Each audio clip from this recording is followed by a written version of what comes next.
Slenderman is arguably the most well-known of the creepypasta monsters, breaking through the wall of cult following into the mainstream rivers of the internet. You could even say he commands a large enough fanbase to be considered a different fandom to creepypastas in some aspects. But before we delve into the true origin of this character, let's take a look at his lore. Starting with the star of the show himself, Slenderman has been described with an array of abilities, originally starting with just tendrils streaming from his back, ability to psychologically break people, to selectively be invisible to certain people, and the ability to teleport. Nowadays, due to all the stories and adaptations, he has a few more assumed abilities like proxies, whatever they are. His original actions would be to stalk his victims, causing them to doubt the very fabric of reality itself, usually by making himself visible for enough time for someone to register he's there, but not enough to confirm it. A very less is more approach, rather than charge in and brutally murder someone. It was also very unknown what Slenderman actually did to his victims, often leading to disappearances rather than mutilated bodies. Also, by distorting electronic equipment, he makes it very hard for anyone to document his actual existence. One of the main changes that happened over the time is that Slenderman used to almost exclusively stalk and victimize children indiscriminately, but nowadays he's seen to choose anyone of any age at seemingly random. There are many references to beings similar to Slenderman through the ages, starting with Europe's fairies. No, not the Tinkerbell kind, the spelling's different. Where some fairies were kind in nature, there were some who were cruel. Fairies have been known to kidnap children, cause disease, and put people in a trance, even succumb them to mind control, have odd features, be visible to certain people, teleport, and even trick people into trusting them before leading them to their demise. These traits line up well with the Slenderman that we hear about today. The next, and one of the most notable historic mythos that lines up with Slenderman, is the German's the Grossman. The Grossman translates to the Great Man or the Tall Man, and is a sort of German boogeyman. He's described as a fairy of the Black Forest, lining up with one of the original mythos of Slenderman, that he often stalks forests rather than cities or towns. Here, he would take away bad children who entered the forest at night and stalk them until the naughty child confessed their ill behaviours to their parents. A notable source that is also from Germany is a painting by Hans Baldung, who was a Renaissance artist who died in 1545. The painting, called 3 Ages of Woman and Death, depicted a skeletal figure holding an hourglass. When the painting went through an X-ray in 2003, due to insurance reasons, it was discovered that it was, in fact, altered early on to remove several extra limbs on the skeletal figure, the correlation being Slenderman's tendril trait. In Britain, there are 2 mythos matching Slenderman. The first is the Scottish Feardub, the Black Man. This legend is about an entity that haunted footpaths and forests at night. This creature had characteristics that are close to a more primitive Slenderman. This story was told to scare children to stay indoors at night and stop children wandering in the forest without adult supervision.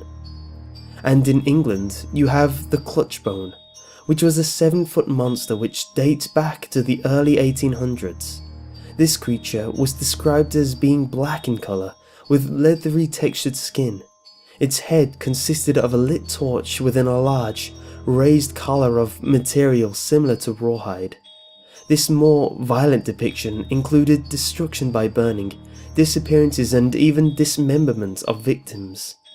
What is interesting to note is that before there were sightings of the Clutchbone, people would witness lightning bolts created by severe weather conditions, leading to a theory that the creature might have arrived into this dimension by way of this natural phenomenon. Moving on to Eastern Europe, there are 2 more notable examples. There is a Romanian fairy tale called The Tall Man. You can actually watch a video I made on this quite a while ago. This fairy tale depicts a mother who falls under the tall man's influence and kills her family. The tall man is described as being dressed as a nobleman in all black, with multiple arms like snakes and sharp swords. In Russia, a folklore exists that dates back to the early 20th century, which has a tall, slender man as a corrector who would hunt those who existed through unconventional means, such as being born without a father. Moving across the ocean to America, there is a book by W.K. McNeill called Ghost Stories of the American South. In this book, there is a story of a tall, skinny, tree-like man that abducted a child from a family. The story was collected from a 72-year-old man in 1963, meaning the story could potentially date back to the early 20th century. In Taino, a civilization that predates the Colombian inhabitants of the Caribbean, has a legend that speaks of the hupia or opa, which is a nocturnal humanoid without a face that stalks its prey, paralyzing them and slowly driving them insane. This creature was considered the spirit of the dead in the Taino religion. An interesting creature that is found in Japan is the Nopperabo, often referred to as the Mujina, a spirit with long arms and legs and no face. Here are two stories about this creature. The first one is the Nopperabo and the Koi Pond. This tale recounts a lazy fisherman who decided to fish in the imperial koi ponds near the Heian-kyo Palace. Despite being warned by his wife about the pond being sacred and near a graveyard, the fisherman went anyway. On his way to the pond, he was warned by another fisherman not to go there, but he again ignores the warning. Once at the spot, he is met by a beautiful young woman who pleads with him not to fish in the pond. He ignores her and, to his horror, she wipes her face off. Rushing home to hide, he's confronted by what seems to be his wife, who chastises him for his wickedness before wiping her facial features as well. And the second tale, the Mujina of the Akasaka Road. This is a story of a man who travelled along the Akasaka Road to Edo. He came across a young woman in a remote location near Kunizaka Hill, crying and forlorn. After attempting to console the young woman and offer assistance, she turned to him, startling him with the blank countenance of a faceless ghost. Frightened, the man proceeded down the road for some time until he came across a soba vendor. Stopping to relax, the man told the vendor of his tale, only to recoil in horror as the soba vendor stroked his face, becoming a Nopperabo himself. There are even some correlating historical links with some ancient civilizations, notably the Babylonians that believed in a demon called the Alu, who is a half-man, half-demon creature with no face. The Alu would sneak into the bedroom of the victim and terrify them as they slept. This creature reportedly caused a loss of consciousness, fixation of the eyes in a stare, and a loss of speech.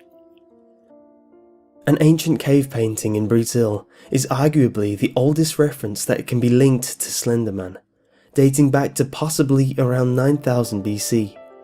This painting depicts a strangely elongated person leading a child by the hand. There are so many legends that line up with Slender Man's mythos so closely, but they are not the true origin of the Slender Man. Slender Man was actually created on the Something Awful forums in a paranormal picture Photoshop competition by a person with the username Victor Surge, real name Eric Knudsen. He posted 2 black and white photographs of unnamed children featuring Slender Man with a short description of the creature, describing him as a mysterious creature that stalks children. On June 11th, 2009, Victor Surge improved upon the myth by adding another picture of a fake doctor's account. The next day, another user by the name LeechCode5 posted a photo of a burning building with a more detailed Slender Man backstory. On June 14th, another user, Trench Mall, used Slender Man in his own story. Also, you can still find the thread today on the forum. Since then, Slenderman has been used in many mediums, such as the game popularised by Let's Players Slender, and the Enderman mob creature in the popular game Minecraft, which is a nod to the creepypasta cryptid. Even on TV, you could say that the Doctor Who's The Silence was based on the Slenderman. There are even a few web series such as Marble Hornets and Tried 12 that are dedicated to a live-action styled horror series, and the many creepypastas and the narrations that are all over the internet, all spawned from a simple Photoshop picture on a forum. It's interesting how the internet works. Anyway, I hope you've enjoyed this, and if there's another pasta monster you'd like to see dissected, let me know. Thanks for watching and goodbye.